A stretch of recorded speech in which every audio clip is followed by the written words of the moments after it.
people have mysteriously vanished in America's wilderness. Join us as we dive into the deep end of the unexplainable and try to piece together what happened. You are listening to Locations Unknown.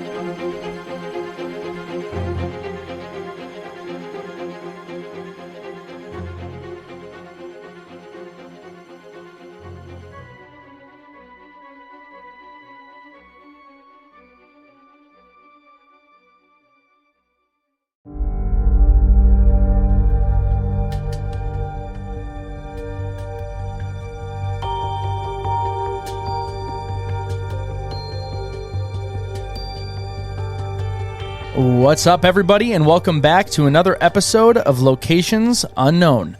I'm your co-host, Joe Irado, and with me, as always, is a guy who would never slap Chris Rock, Mike Vandebogart. Thanks, Joe, and thank you once again to all of our loyal listeners for tuning in.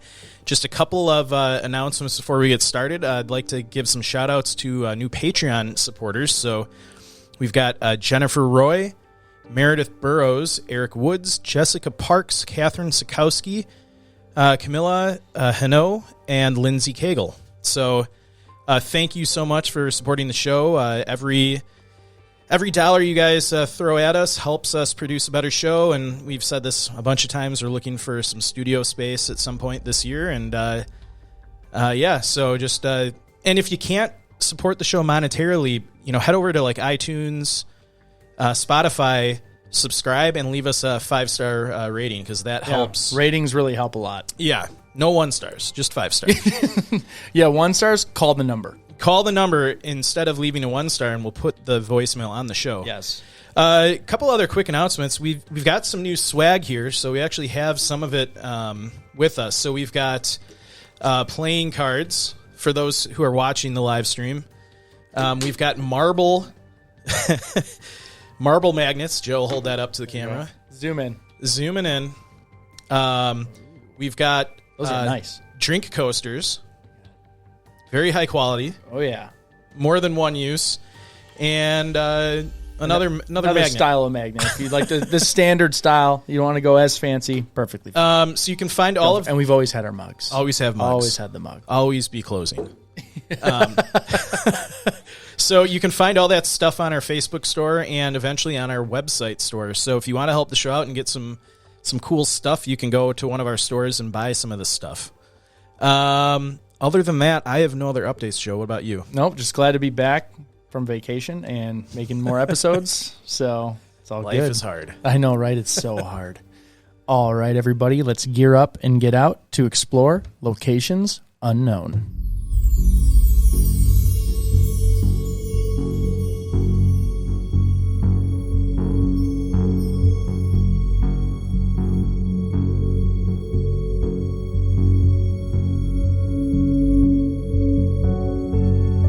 July 4th, 2012, a 65-year-old Alaskan native and adventurer sets off on a grueling marathon race in Seward, Alaska.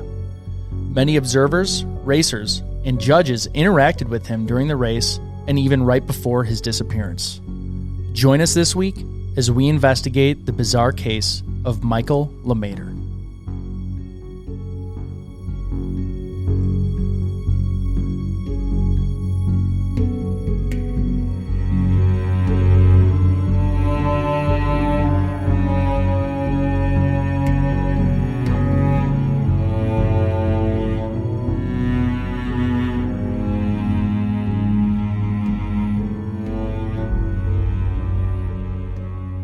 All right, Mike, we're back in Alaska, and not because of the triangle. No, I love Alaska. I was there end of fall of 2020, and I've actually been to the location that we're going to talk about today. What happened when you were in Alaska? I also got engaged. Hey-o. Yeah, I've never been. I'm looking forward to going, and I was very nervous about saying the name of this town in the intros because I wanted to say Seward, and it's Seward. Seward, according to Google Translate. And according to me. Yeah, and according to anyone who's been there and knows the real name. So we're going to Mount Marathon in Seward, Alaska, and it's named after a race, which Mike is going to go over in a little bit. It's really cool. The peak is located in the Chugach National Forest. I don't think I said that one right. I think it's Chugach. Chugach? Did I say that? Yeah.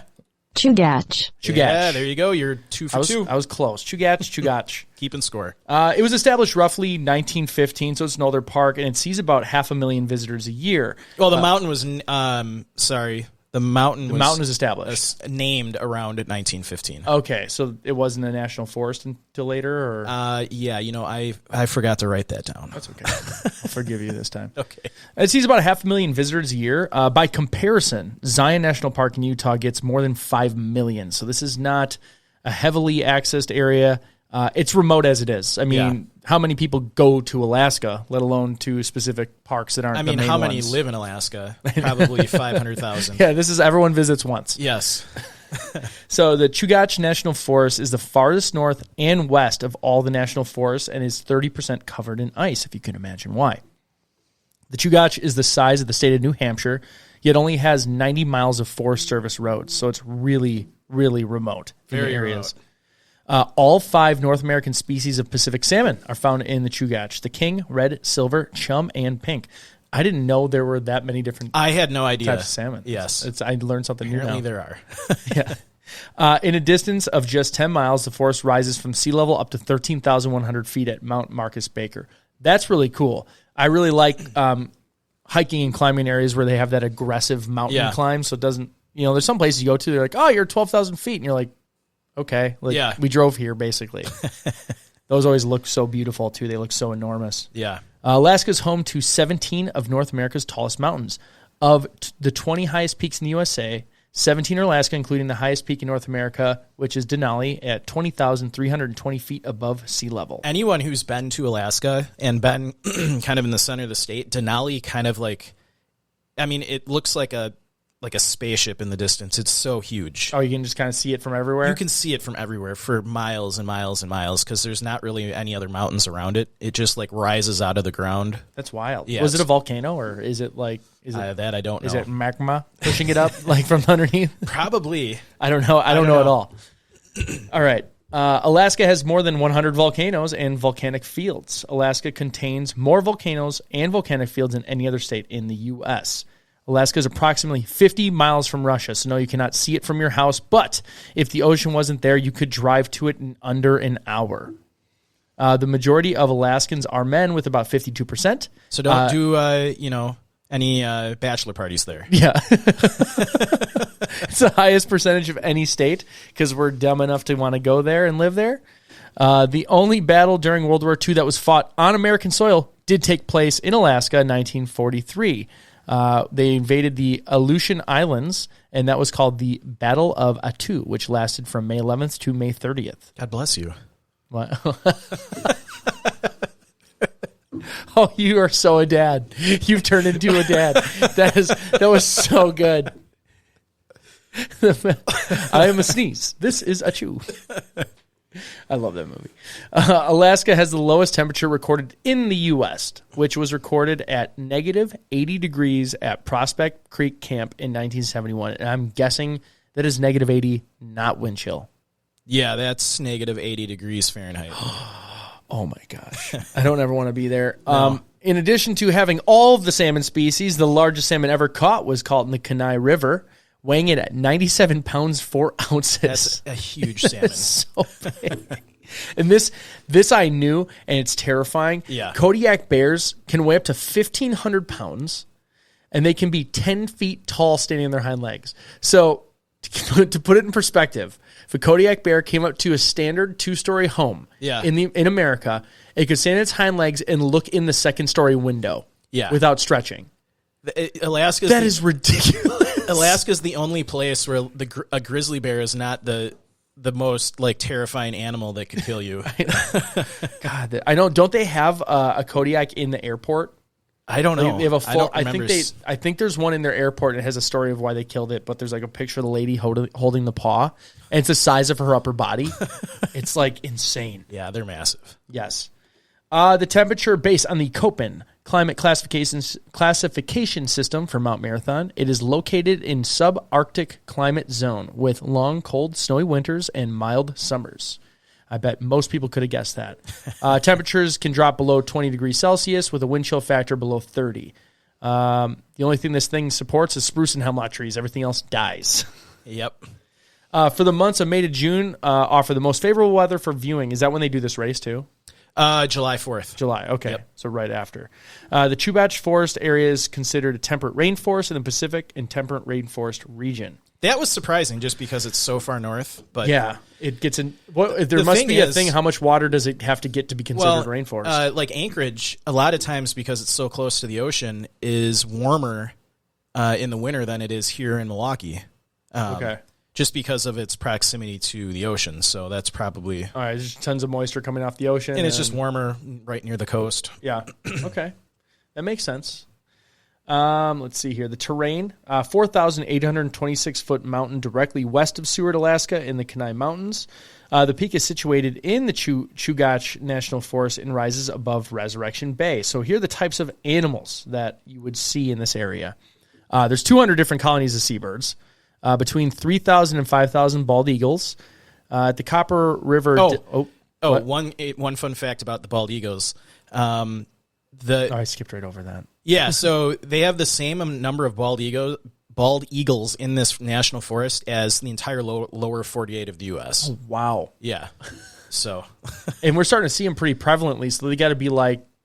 I see them crows. in the city here. Yeah, I know. They got to be like crows just flying around everywhere. Yeah. That's awesome. Yeah.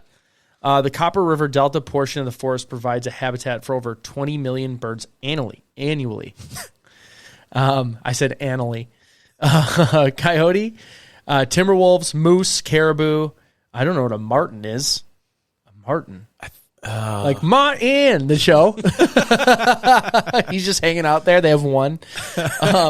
Mountain goats, black bears, grizzly bears, Dall sheep, and humpback whales, sea lions, and otters. No, they're not in the forest. They can be found in the waters in the area. We're not going to go into the difference between black bears and grizzly bears on this show. We've done it plenty of times in the past. Nope, and we're not experts if we haven't made that abundantly clear. Yes. All right, so a good stretch of the trail that we're talking about is steep with some sections requiring hikers to use both hands and their feet to get up and their butts to get down. So you're talking like steep scree hills where you're sliding around and stuff? And to get down, you got to really kind of just inch down on your butt to keep from falling. Or you'll start sliding and run around. Yeah.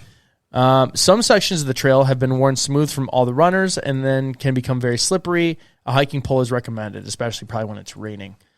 Exposure. So the weather changes quickly. You're in the mountains. You're in North Alaska. You're in Alaska. I'm not sure exactly where.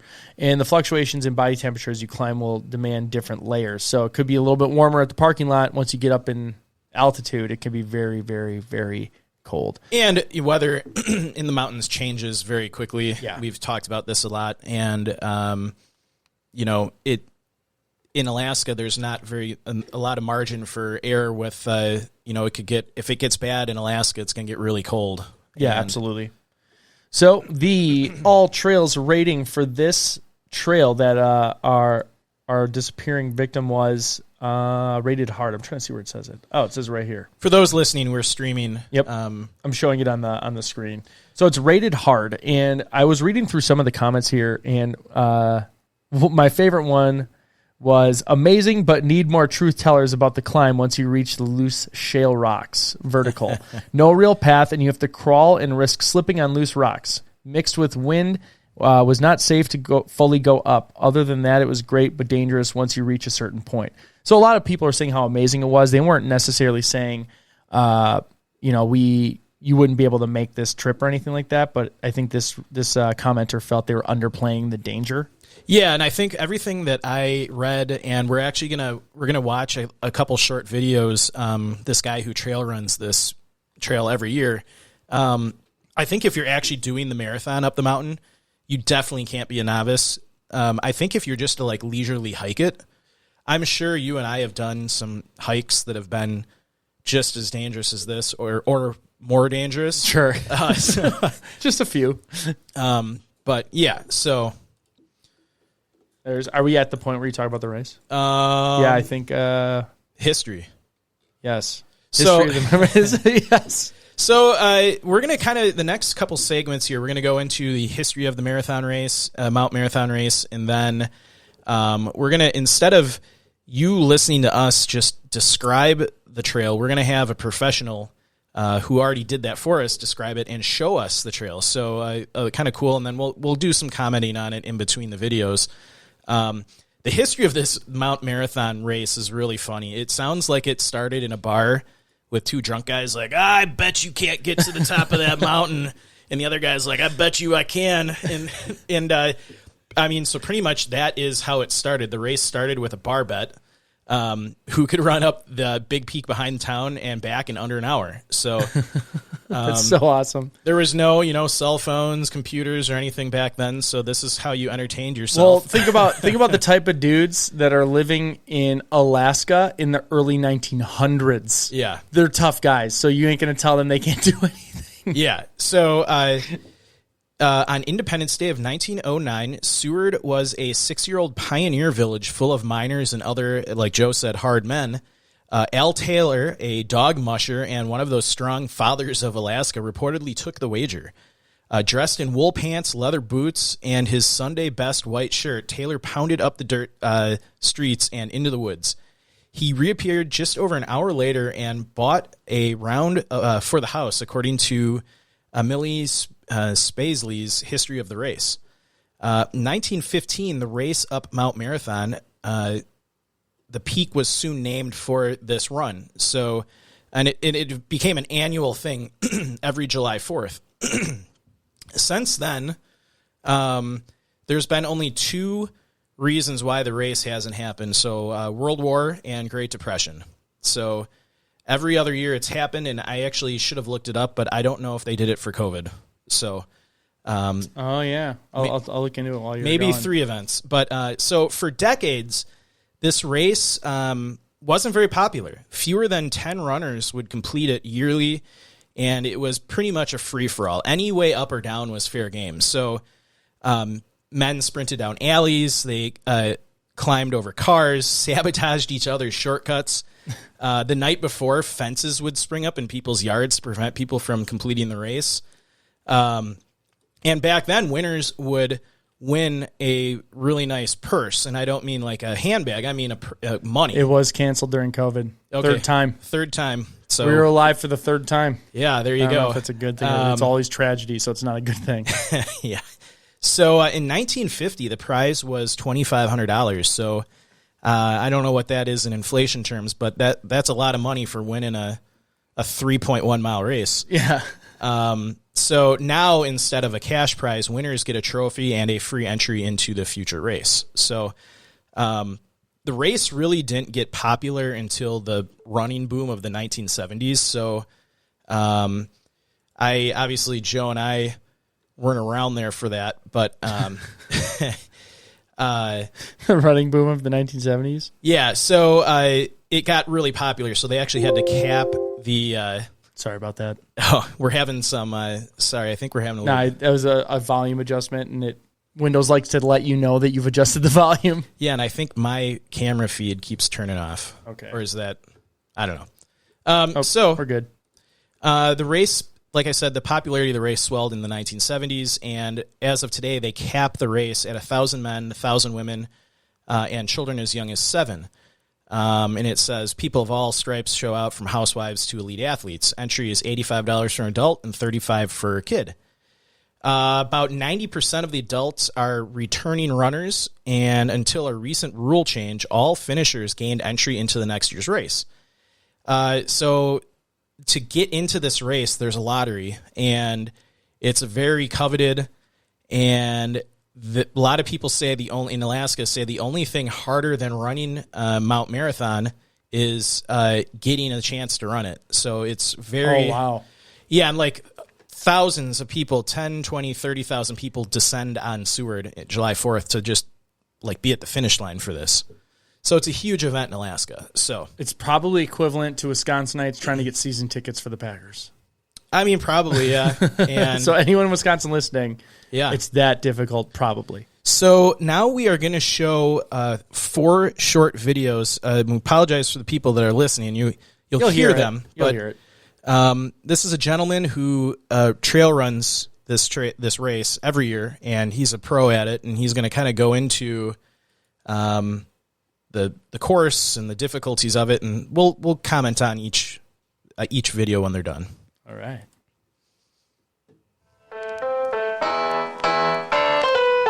Your hands are on your knees, kind of pushing, speed hiking. It's great music. I find that this is one of the more difficult parts of the mountain. It's steep and it can be slippery. If somebody slips, if it's a wet day, and if somebody slips, they'll literally just take people out as they go sliding down this muddy ramp right here. Well, from right here, what makes this special is we just came out of the trees. It's not slippery anymore, there's no more mud. We're gonna be on gravel and rock and scree. And when you've come out of there, this feels great. Just having a little bit of cool air on you. The story of this upper mountain is that it's incredibly braided. There are numerous ways of going, and there's no rule. You can take any route that you like. This is where experience can give someone an advantage.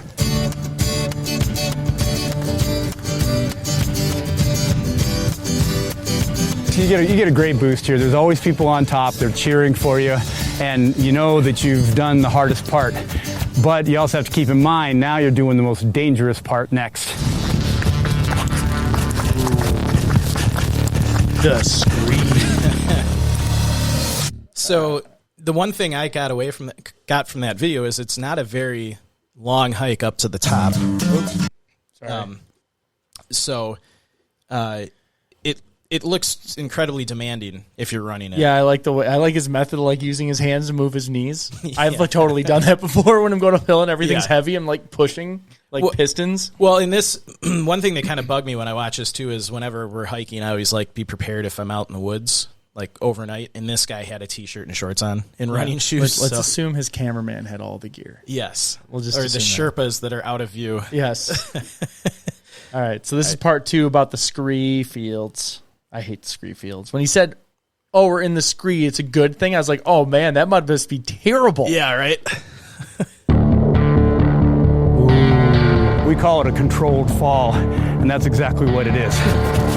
Very easy to take a trip, and this rock is sharp. If you take a fall up here, you're gonna know it, trust me. He's so fast. This December, scree Down field. in this section, it's very much more forgiving. It's much softer, and you can run it very fast. The all-time best is 6 minutes from the top of the mountain to the street, and it's over a mile. In a world where everyone's running up, be the one who slides down. This summer, scree field. That's what I feel like I'm watching. It's like an intense movie. This is wild, though. This guy is fast. Yeah, he's good.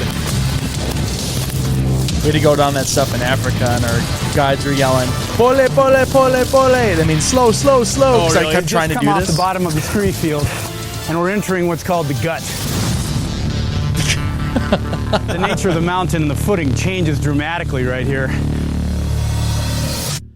So intense. So, oh my gosh. I love it. I've gone down scree like that, and I go so slow because I'm afraid of slipping and just tumbling down. Yeah. Like that guy was flying down it at light speed. So I don't know if I was going that fast because I don't remember, but when I was coming off of Kilimanjaro, because I was so out of it, there were scree fields like that, and I was just so done. Yeah. We'd been hiking since like 10 the night before, and it was like noon the next day, and we'd been up the whole time climbing. Yeah. And I just wanted to go back to camp and go to sleep. And I felt like I was just like jumping down and like running, and then they were yelling, "Pole, pole, pole, pole," so I wouldn't fall. And my buddy who I was with said I would just stop when they would yell.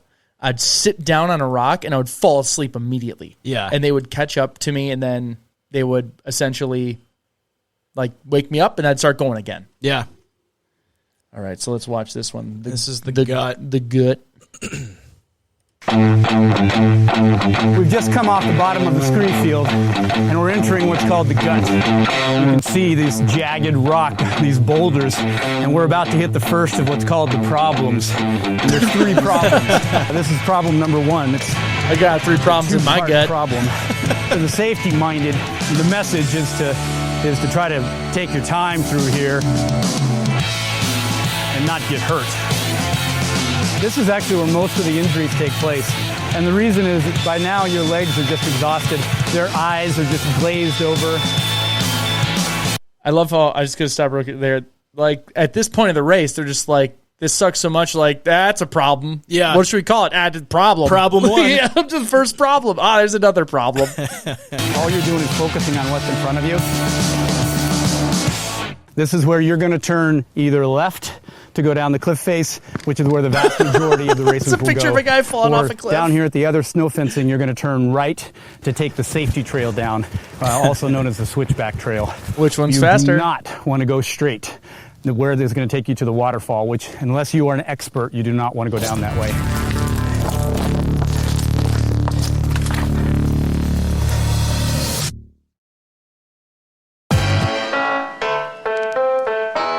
Oh, it's restarting. Hold on. Sorry, we had another technical issue. Yeah. All right. So this one is the final? Yes. Every 4th of July, athletes from around the country converge on the town of Seward. What is this one? Oh, that's a full... Yeah, we don't want to do... That's an hour long. We're not doing that long. That was the last one in the sheet. Okay, that was all of them. Sure. That looks wild. Yeah, so there was one more. We don't have to play it. Okay. So that's a little bit of a description of the race itself, and it looks really cool to hike, but it would be... I don't know that I would ever do that. I don't think I'd do that. No, I don't like running on the flat ground. Yeah, let alone down a mountain. Yeah. So I'm going to jump into character profile here. So, like we said, the guy's name was Michael Paul LeMaitre. How'd you say it, Joe? LeMaitre. LeMaitre. Sorry. Like Tomater. From Cars. Oh, your kid's not old enough yet. You got to start watching Disney movies soon. And just quickly, when I muted you, did that cut our feed off to Roadcaster? No. Oh. That was just audio from the computer, and I don't even know if it for sure did, so we'll find Okay, out. we'll cut that. Yep. So he was born in September 2nd, 1946. He went missing July 4th, 2012. He was a male, age 65. He was 6'2", 212 pounds. He had blue eyes. Gear he was last seen in, black shorts and a black shirt and running shoes. So he had no gear with him, no water, no food, because he was running a marathon. Yep. He wasn't planning to go hiking. So, and did it say how many people are doing this marathon? They cap it at, so they do it in sections. So the women run it first, earlier in the day, and then at 3 p.m. the men run. Okay. So it's 1,000. Okay, so there's a lot. There's a ton of people there. Yeah, and we'll get into his pace in the race. So this actually leads right into the next issue about him. So he wasn't carrying any water because there are checkpoints up the mountain that have water. But he was unaware that due to his slow pace, the people at the checkpoints were packing up. So he was hitting these checkpoints. Oh, he was so behind the pack they thought everybody had gone by? Yeah, so he was, running a little slower than, these people at the checkpoints thought. So they were packing up so there'd be no water for him. Personality, based on, family and friends, he was a very adventurous man. His daughter said, my dad had always had an adventurous spirit. He did I'm going to butcher this. Joe, do you want to try this out on our pronunciation under personality? The Ididaski? Here, highlight it for me. Right? Yeah, there. we totally, let's see here. Let's see if I can guess it. How did the Ididaski? Ididaski. Yeah, that's what you said. Let's see here. Iditaski. Well, Iditaski. It's Greek. Iditaski. Adidaski. So he did the Adidaski several times. He had a lot of exciting adventures on the water. He was definitely a physically fit, but he hadn't been on this mountain before. So very adventurous guy, and we're going to get into a couple stories of things he did in his younger days. Seemed like a pretty funny guy. Medical issues. It was mentioned that his eyesight was kind of starting to fail a little bit, but it was good enough for him to finish the race. But overall, he was in very good shape for his age, routinely weightlifted, and he ran at his local gym routinely. And he'd also finished a 12K a month earlier. So pretty fit guy for 65, and definitely not the oldest guy running this race. Pictures I saw, there had to have been guys in their 80s running. Yeah, he's got that smile where you know he's just a goofball. Like he's a lot of fun to be around. Yeah, he looked like a fun guy, but not like troublemaker fun. Like just like a fun, like a kind soul type of fun guy. Yeah, no, he seemed like a really nice guy. Michael was originally from New York. He moved to Alaska to attend the University of Alaska Fairbanks. He had a PhD in business administration, dozens of training certificates, and was an accredited grief counselor. Now, this is really cool. He volunteered for a hospice program for children orphaned by the 9/11 attacks. Oh, wow. So not only did he seem like a fun guy, but he was a real, give back to the community type of guy. And for the 18 years prior to his disappearance, he worked at a local Air Force base, mainly writing resumes for colonels and privates as they transitioned out of the service. So he's just a really good guy. He's just a really nice guy. I'm going to help anybody that I can. So he loved to camp, hike, fish around Alaska. A couple funny stories about him. In the 80s, when he wanted to learn cross-country skiing, he didn't take lessons but signed up for the Iditarod, now the Iditarod Trail Invitational, a 210-mile wilderness race in which entrants drag their own supplies on sledges. So to learn to ski, he signed up for the longest ski race that you can do. Yeah. And he twice he won the Red Lantern Award that's given to the last place finisher. So kind of funny. I'm sure he would laugh about it. You know what it is? This is like something I'm going to end up being. I'm going to be 65, and I'm just going to sign up for inappropriate things for my abilities and always finish last. But and just then be just like, disappear. Well, no, not that part, but like just to be a part of some fun stuff. I would totally do that. Be like, I'm doing the Iditarod. Why, to win? No. I'm not going to win it. Are you kidding me? I'm 65. Like, no, I'm just going to attempt to do it and see if I can finish. Yeah, and actually the second time he finished last, he actually stopped to help a fellow skier. So again, going back to he could have not been last. Yeah, so another funny story about Michael, him and his best friend, Rich Ansley, installed an overpowering motor onto Michael's dory in Anchorage and sailed towards Homer, Alaska, more than 120 nautical miles away. The boat's fiberglass bottom literally began peeling apart in the middle of the Kenai Narrows. They siphoned water out of the leaking boat, stopped to make some temporary repairs, and puttered onto Homer. The next morning, they took the boat fishing in Kenchemik Bay. So, it sounds like a really funny guy. Oh, man. Yeah. Like, who does those things? Michael LeMaitre. I can't say his name again. LeMaitre? LeMaitre. Like tater tot. Yeah, that's what I said. If you saw the movie Cars, Tow Mater. He's a tow truck. Joe's looking up this... Kamchek or whatever it is. Yeah, let's see. Kachemak Bay. Okay. So experiencing this location, Michael had never hiked or ran this course before and carried on with the race against the advice of his wife and youngest child. He actually even received a rookie letter after winning the race lottery that said, "Do not make the 4th of July race your first trip up Mount Marathon." So one of the themes about the race is they really, really warn novices. Like, if you've never run this race before, you need to do it on your own first, like a slower pace. This can't be your first time to do it. But, based on his past experience of doing, like, wacky things, like, I probably wouldn't do the Iditarod if I've never, like, had sled dogs before, but, he did that, so. Yeah. So we are going to jump right into the timeline here. So it's July 4th, 2012, 3 p.m. This is when the men's race starts. Michael sets off on a grueling marathon in Seward, Alaska. The race typically starts on 4th Avenue and Adams Street. It takes runners up Marathon Mountain to the Summit Rock, which is about 3,000 feet above sea level. It's followed by a fast and dangerous descent back down to Seward. Once racers reach the top, the fastest runners can make it back in under 10 minutes, just like that gentleman in the video said. I think the record was 6 minutes. Yeah, 6 minutes. Which is insane.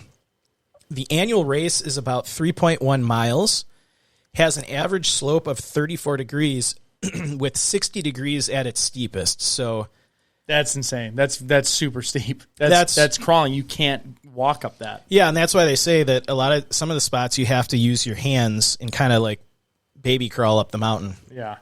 Like we said, the race was first organized in 1915, and it's regarded as one of the hardest short-distance mountain races in the world. The event draws more than 30,000 people to Seward every year.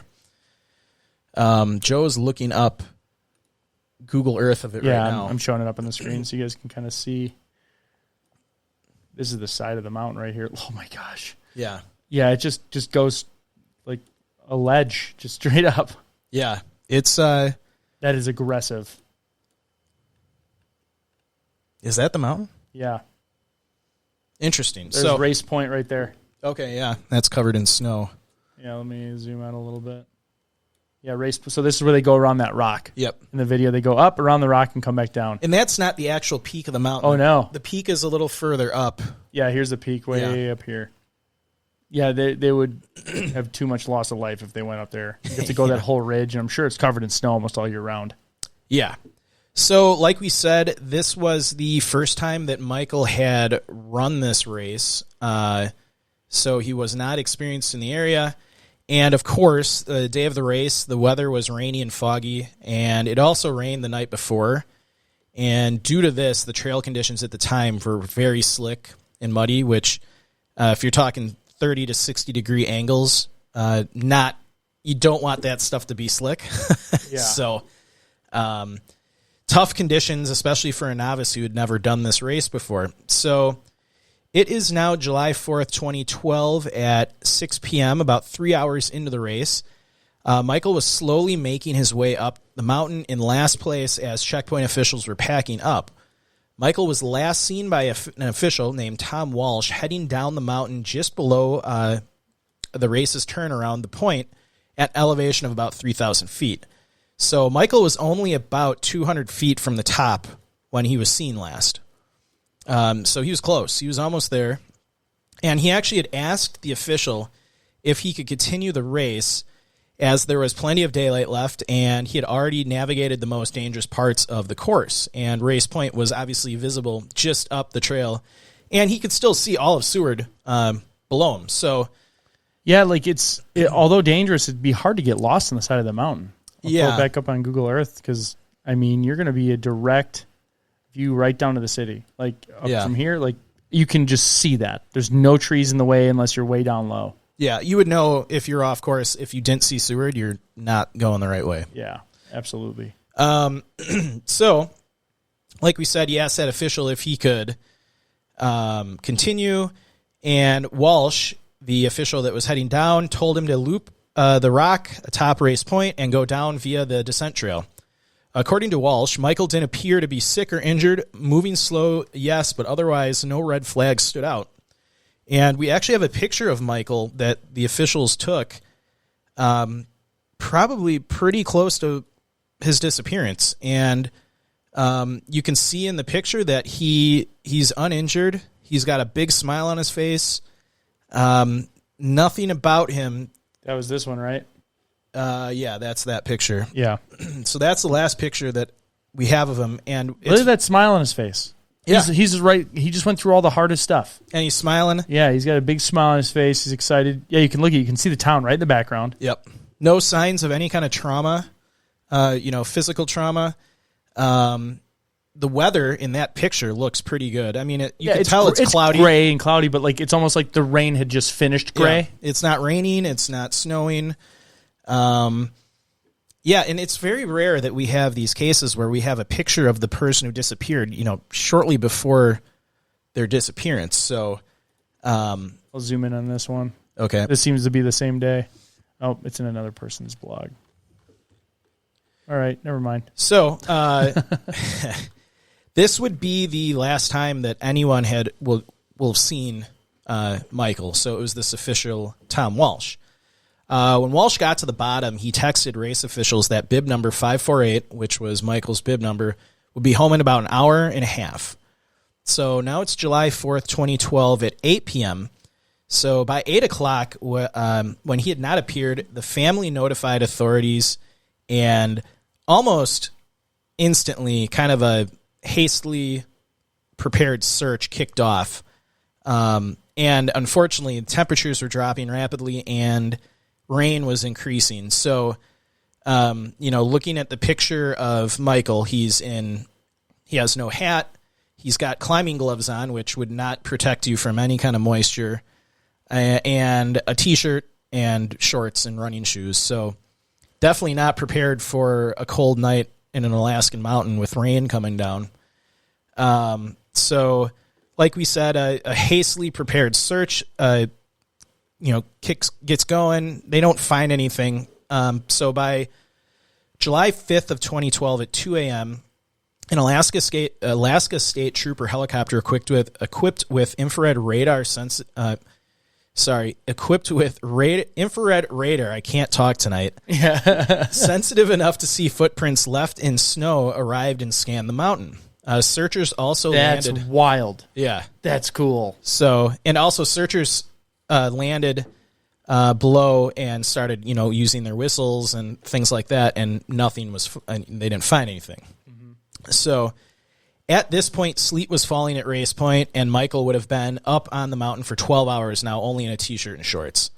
So that's a tough night you're going to have, especially if he somehow got up to race point and couldn't get back down into the trees. There's nowhere to take shelter. Yeah, and if you look here, it's the bottom quarter of the race is on the tree line. Yeah, and I mean, once this is actually cool. You can see this is the route. Yeah. Up and down. And once you would get down to the tree line, you're almost to town. Yeah, that's the flattest part. I mean, and we'll get into some theories about what people think happened to him, and I've got a theory what may have happened to him as well. So, like we said, it's now the middle of the night. It's sleeting. It's very cold, and he's been up there now in very little gear. So searchers feared, even at this early point, that if he was injured, he would already be suffering from hypothermia. So I don't even think there's any doubt in that. If he was still alive at this point, he would be very hypothermic. So especially after sweating and losing all the moisture in his body, and he'd be dehydrated too. Yeah. So now it's July 5th, 2012. So when Michael's daughter, Marianne, didn't hear back from her dad, she flew to Seward on July 5th. Now the larger Sara operation kicked off in earnest in the morning, involving firefighters, state troopers, a National Guard helicopter crew armed with infrared tech, mountaineering experts, and search dogs. So they had 2 helicopters in the area now. The 210th Rescue Squadron of the Alaska Air National Guard, which specializes in searching for downed pilots and missing hikers, arrived with its HH-60 PAV Hawk helicopter for another infrared scan. There are now 2 helicopters searching for Michael at this point. And as you see on the map, it's safe to assume the search area for Michael is not that big. I mean, it's big in the sense it's a large mountainous area, but you pretty much... They know what zone to look for. Yeah, I'll go to this one because this showed without snow. You can even see it better. Yeah. Yeah, it's almost like a wall. Like they have to search it a whole wall, so it'll pop up in a second. Look at that.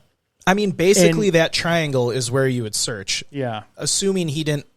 So I have some theories. I won't go into it. Don't go into it yet, but this is like one of those rare instances where they know exactly where he was going. Yep. He have a picture of him. Yeah, and near the top. So he wanted near the top. And he wanted to finish. Yeah. So you know he's going to try and stay on route.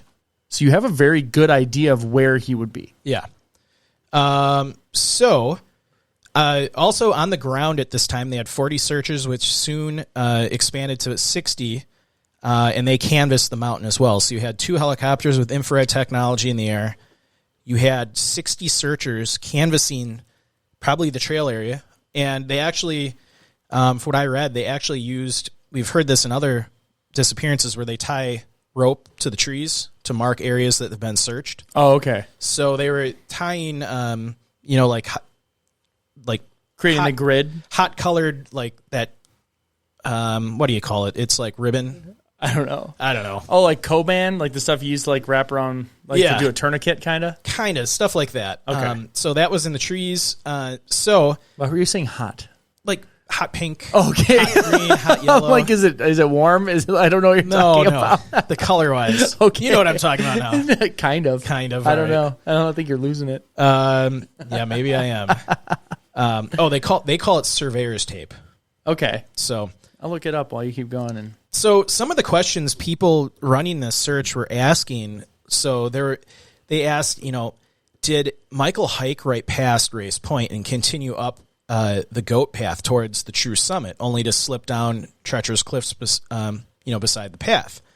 Did he fall through a melting snow bridge created by the streams that run beneath the lingering snowfields, and got injured and was out of sight? Did he beeline straight for Seward through the impossible jungle of alders and Devil's Club? So they were already kind of asking themselves they were trying to put themselves into his head, like, what could he have done for, why can't we find him? yeah. So SAR members scoured the mountain for days in torrential rains, but found no sign of Michael. And like I said, they even tied strips of pink and orange surveyor's tape to branches to mark places they've searched. So Marianne, this was his daughter again, walked the mountain for weeks looking for her dad. She is quoted here. The biggest factor was the record snow. The trail conditions were unlike anything they had seen before, ice underneath. The chutes had snow bridges on them that had been collapsing all summer. If my dad had fallen in one of those chutes and a snow bridge had collapsed over him, the infrared helicopters would have not have been able to find him. So that is a good point. Yeah. I don't know if you can search what a snow bridge looks like, but Sure. that could be a very good theory as to what happened to him. So I'm going to take a guess without pulling it up yet. It's probably like a natural, it seemed like the ground, but really there's nothing underneath it. It probably collapsed. So like a little mini valley that's just filled with snow. Yeah, let's see here. These are just the images that pull up. An arc formed by snow across a crevasse. Oh, There you go. So yeah, it's a bridge of snow. bridge of so there's snow. no structure except it just kind of stuck that way in any type of weight. and that it melts collapse it. under it, and then Yeah, if someone there- walks over it, they fall through. There you go. Okay. Yeah, would you want to cross that? No. Exactly. But you might But not if you know don't, if you don't see it, yeah, that's and what probably you're the talking about. locals know not to cross these. But if you're a novice that has never hiked this area, but he's Or from it's- Alaska. But it's his first race on the mountain. Maybe like you got to know that area. But I mean, he sure he's been in the mountains before, and you would think he would be aware of, these Yeah, I think conditions. that's a good picture of it right there. Yeah, Yeah, you might, if you're coming straight up and not looking the side, it could just look like it's snow. yeah. So yeah, I guess Okay. that's a It's a pretty good theory. pretty good theory. So the time frame now, this is a rough date because I couldn't find an actual date of when the search ended, but it's between July 7th and July 8th of 2012. They said 4 days after Michael disappeared, the state troopers who had spearheaded the search ended the Sara operation. The Seward Volunteer Fire Department kept looking. A cadaver dog arrived from Oregon, and friends continued to pore over high-resolution photographs of the area. Michael's son, John, also came to Seward from Anchorage to comfort Peggy, his wife, during the search. Daughter Marianne, like we said, flew up from Utah and stayed for 6 weeks, climbing the mountain's gullies with volunteers.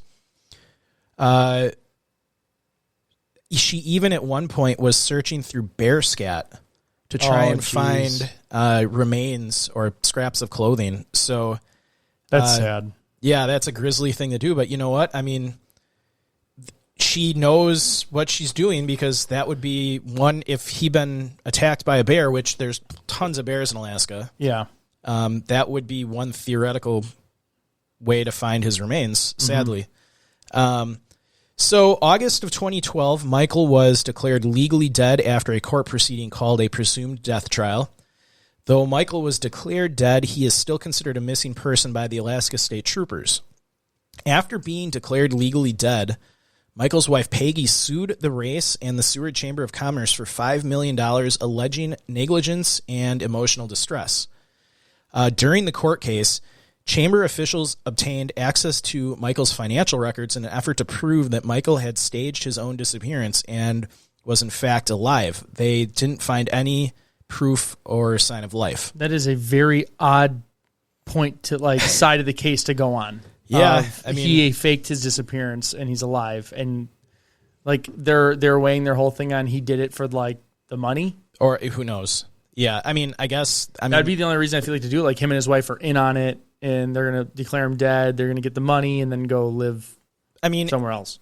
You know, I see. I'm not getting into theories. I'll use that one. Yeah, I highly unlikely. I obviously the lawyers for the Chamber of Commerce have to fight, their case, and they're probably, trying every angle to win the case. So yeah, October 2014, the Seward Chamber of Commerce eventually settled with the family for $20,000.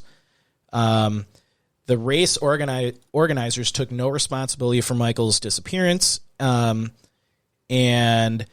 we have a quote here from someone with the organizers that said, race volunteers spoke with Michael as he was approaching the turnaround point and let him know that the race was over, the statement said. Numerous witnesses, including one medical doctor, would have testified at trial that Michael requested no assistance, appeared to be in no distress, and wished to continue to the top of the mountain. So one positive, I guess, if you're an outside observer, the locals, I didn't put any of the quotes from locals about this, but the locals from Seward and people that run this race every year are kind of yeah, he was inexperienced. He went up on the mountain and disappeared. Like, oh, they're like, yeah, that can happen. They're like, yeah, we tell everyone not to do this if they're inexperienced. Like, okay, what do they think's going to happen? That was kind of the locals' opinion of this. Even though Michael is a local to Alaska, he's not a local to Seward, and he's never run the race before. Sure. And they're like, one guy was like, there's no way to make this race safe. If you want to make it safe, don't do the race. Cancel the event. He's like, you can't put bumpers on the trail and make everyone wear helmets. And he's like, it's just not going to happen. So, since this is the one good news, I guess, about this, since Michael's disappearance, new rules were put in place, including one that says runners must now sign a pledge saying they've completed the roughly 3-mile race course at least once prior to race day. Also, participants who don't make the halfway point within 1 hour are disqualified, and race sweepers now follow the last runner on the top of the mountain and all the way back down. Okay. So they have an experienced person. They have guys running the race just to watch dudes running the race? Yeah. So, it makes sense because he was the last guy up the trail and went missing. So, yeah. That is the timeline for Michael's disappearance. Now, we can get into theories. So I guess, Joe, I'll start with you since you're kind of hearing this for the first time. Okay. So what do you think happened to him? Based on what I was seeing on the screen, I think that... We apologize, folks. It's late. Yeah, we're recording late tonight. And I'm thinking, too. I use that yawn to think. I think that he probably fell in a crevasse. A snow bridge collapsed? I don't know if it was exactly that. That's just what they said. But they made mention of like an odd amount of snow on the mountaintop. So a lot of rain that could have melted the snow under it. Yeah, you can just have a lot of weird stuff happen. And they talked about it in the video. They said when you get to the top, there's kind of no trail. He even said there's multiple places. Don't go this way, go that way. If he's by himself, so he's not with normally if you're in a group of people who've been doing it and they're all going right, you go right. Yeah. If there's a left, a middle, or a right, and everyone goes right, you go with them. He didn't know which way to go. Yeah, he's by himself. Everyone left him up there. He's like, no, I'm going to finish it. And all he had to do was take the wrong turn. Maybe he went on the dangerous path. Yeah. And there's too much snow, too much water. Maybe all the regulars who normally would have taken that path didn't because they knew, it's extra snowy. Don't go down the cliff path. Yeah. And slipped or whatever. Like, you're tired, you're exhausted, you can misstep and things like that. I think it was kind of the perfect storm. First time there, really bad conditions, by himself. Yeah. I think that's a good theory. The Hollywood theory is, I didn't think of it because you read it and I was like, oh yeah. Him and his wife were trying to scam some insurance company out of money for his disappearance. And yeah, I mean, she settled. So that's where I'm like, yeah, that's not really it. You settled for $20,000. Like Yeah. that's you don't settle if you're trying to pull the scam because you can't disappear for $20,000. No, yeah. So the Hollywood theory always is, the fun theory, but Yeah, I don't think that's legit. I don't think that's legit. So I'll go into a couple statements from kind of officials and people from the area. So this is a comment from one of the organizers of the race, Carol Fink. She said in the months before the big day, there had been unusual amounts of snow. We had a little more snow than usual since all the snow hadn't melted out from the creek. There were some snow bridges that you had to cross that were really creepy. A few minutes down, there's Denali Falls. It has a 10-foot drop. Then you pop out back out and have to decide whether to take the junior trail, the cliffs, or the waterfall, which is 20 feet out and 70 feet down. Usually by the time of race day, the water hasn't dried up, so you have to know what you're doing because it's very steep and you can fall off. It's a bad idea to come down that way, but people do it. The junior trail is probably the safest of the three, but it's dangerous as well. Just cut into the side of the mountain, very steep and narrow, trees and roots to negotiate, and it's very slick. I chose to come down the cliffs in a crab walk. It's so steep. Hand, foot.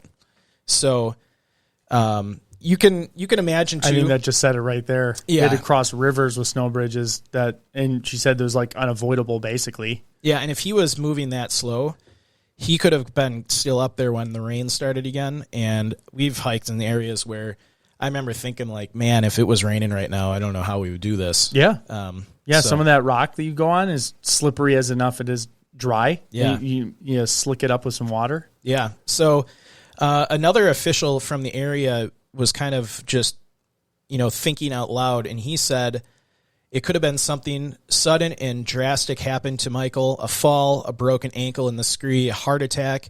He managed to reach the worst of the brush or else wandered into some of Mount Marathon's frightening, unseeable cliffs, dense and difficult areas where searchers might have missed him. Shock and hypothermia took hold, and he died there.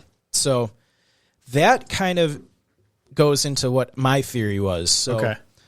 My theory is multi-parted. So first of all, we know he didn't have water, and it took him hours to get up this trail. And my guess is he probably was starting to get hypothermic or no, dehydrated.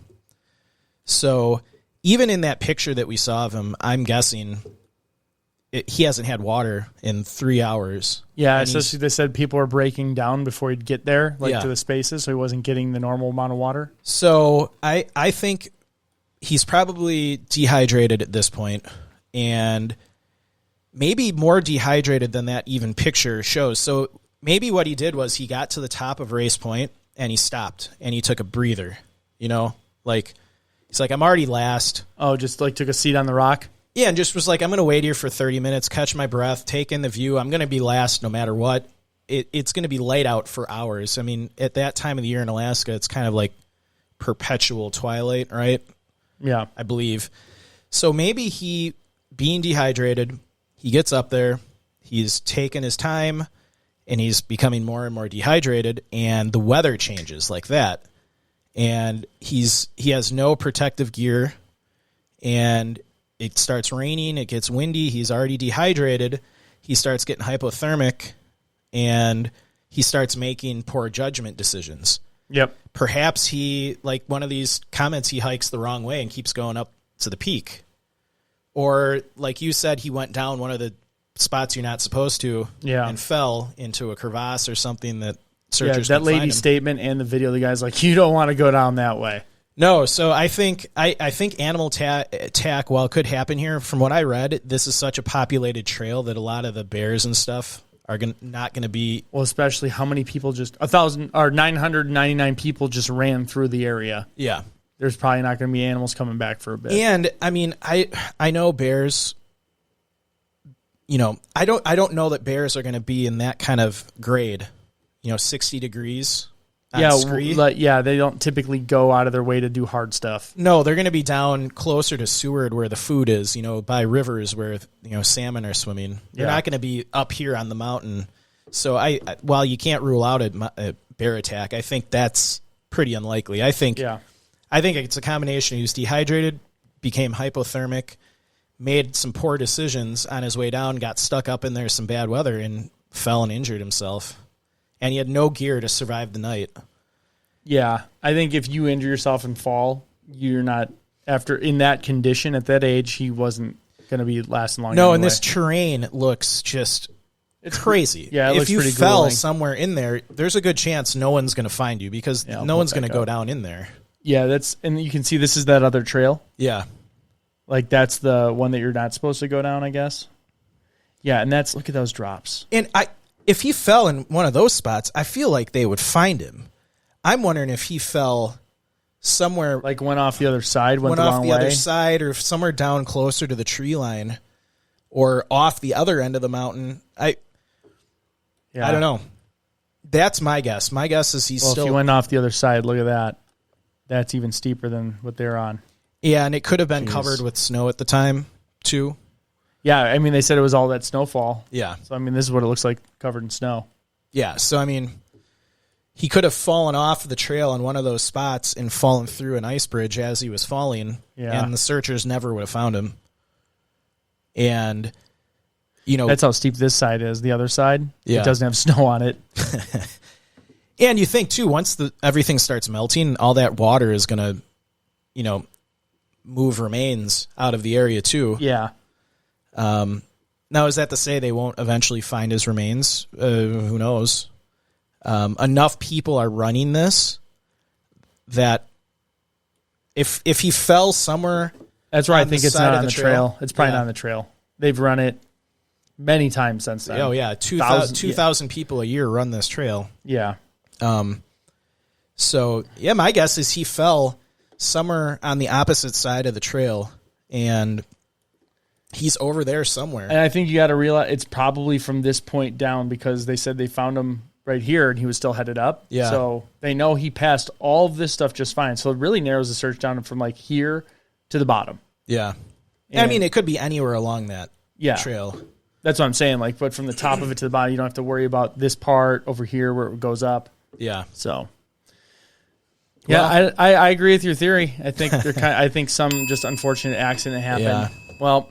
Well, thanks everybody for tuning into our show. Please go online and give us your theories. I haven't said that in a while, but there's a lot of people that do share what they think, and we've seen some pretty interesting ideas. So please go do that. We do appreciate you all for listening and sharing locations unknown with your friends and family. Be sure to do that. Also, be sure to like us and follow us on Facebook, Instagram, and Twitter. We have the YouTube channel, which you can subscribe to, and you can pay for the additional content, much like Patreon. Oh, and did I mention we have a Patreon? No, I didn't. No, if you want to support us monetarily, you can do that either through the YouTube subscription or through the Patreon account. And if you don't want to sign up for that and get all the amazing extra content that comes along with it, you can go into our Facebook store or our website and buy stuff. We just showed you all that amazing keychains Cool and cards swag. and all these. Yeah, we have keychains too. Yeah, I saw that picture pop up there. Yeah. We have all that cool stuff, so you can go there, get the swag. If you sign up for Patreon, you get the swag with your Patreon account, so that's pretty cool. And lastly, as always, remember when you're enjoying the beauty of nature, whether backpacking, camping, or simply taking a walk, always remember to leave no trace. Thanks, and we will see you all next time.